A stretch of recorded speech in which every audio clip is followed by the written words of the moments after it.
नमस्कार, आदाब, अस्सलाम वालेकुम। कैसे हैं दोस्तों? आशा करते हैं कि अच्छे होंगे। इस सरकार की कुव्यवस्था से तो आप अच्छे होंगे, हमें भी लग रहा है कि अच्छे हैं, क्योंकि जितने भी छात्र बीएसएससी का एग्ज़ाम दिए, सरकार की शिक्षा व्यवस्था की कुरीति इस तरह से चौपट हो चुका है कि कुछ माफियों के हाथ में चला गया है सीधा।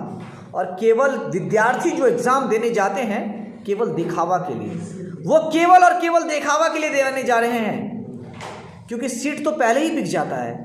अब बताइए, बीएसएससी का एग्ज़ाम कितने ठंड में 300, 400, 200 किलोमीटर, 250 किलोमीटर छात्र देने गए हैं। सरकार को दिखा कभी कि हाँ छात्र कैसे रात गुजारे? एक एक छात्र छत के नीचे, किसी दुकान के साइड में, किसी रोड के साइड में, रेलवे स्टेशन पर, बस स्टैंड पे पूरी रात अपना रात काट कर तब सुबह में एग्ज़ाम दिए, उस ठंड को काटते हुए। और ठंड को काट कर जब एग्ज़ाम दे के बाहर निकलते हैं तो उसे पता चलता है कि क्वेश्चन पेपर लीक हो गया। ये सरकार को कुछ समझ में आता है। और उसके बाद 2 दिन के बाद आयोग क्या देती है कि इसको है ना क्या कर दिया जाता है कि फिर से पुनः एग्जाम लिया जाएगा, रद्द किया जाता है इस परीक्षा को। आयोग को समझ में आता है कि एक छात्र जब कितनी मेहनत से उस एग्जाम को देने के लिए एक दूसरे जगह, आपने सेंटर जो है 400, 500, 300, 200 किलोमीटर दूर दिया, आपने एक बार सोचा कि उस छात्र पर क्या गुजरी होगी जो छात्र रात भर ठंड में रोड के किनारे और रेलवे लाइन पर, और क्या कहता है, जहाँ तहाँ दुकान, गेट और एग्ज़ाम केंद्र के आगे पीछे जो रात भर काटे थे।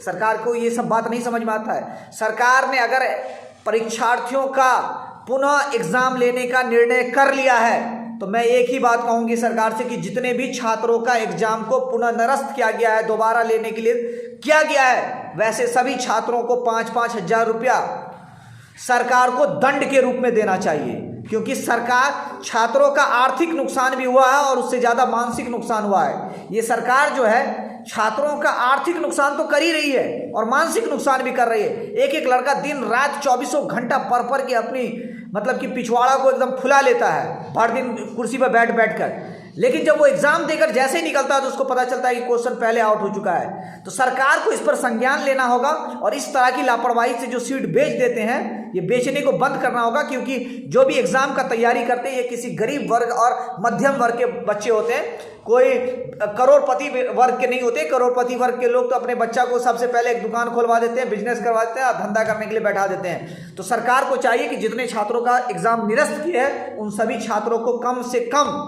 5-5 हज़ार रुपये जुर्माना के तौर पर आर्थिक दंड सरकार को देना चाहिए। क्योंकि देखिए, आर्थिक और मानसिक दोनों तरह से छात्र प्रताड़ित हुए। इस चलते सरकार को ये हर हाल में ये दंड देना होगा। बस मैं यही बात कहना चाहूँगा कि सभी छात्रों को 5-5 हज़ार रुपया उसके नुकसान की भरपाई के लिए छात्र को जल्द से जल्द सरकार देने का कष्ट करे, आयोग कष्ट करे। क्योंकि आयोग का नीति और नियत दोनों खराब हो चुका है। ये छात्र के साथ, भविष्य के साथ खेल रहे हैं और कुछ नहीं कर रहे हैं। तो इस चलते सरकार को हम यही बात चेतावनी देना चाहेंगे सभी युवा साथियों की तरफ से, जितने भी बीएसएससी के छात्र थे उन सभी की तरफ से, कि आर्थिक नुकसान की भरपाई सरकार करे।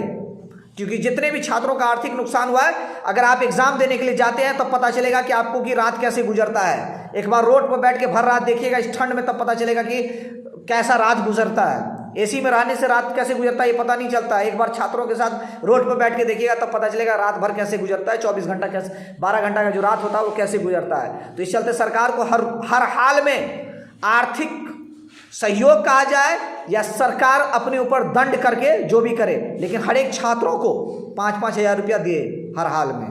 जय हिंद।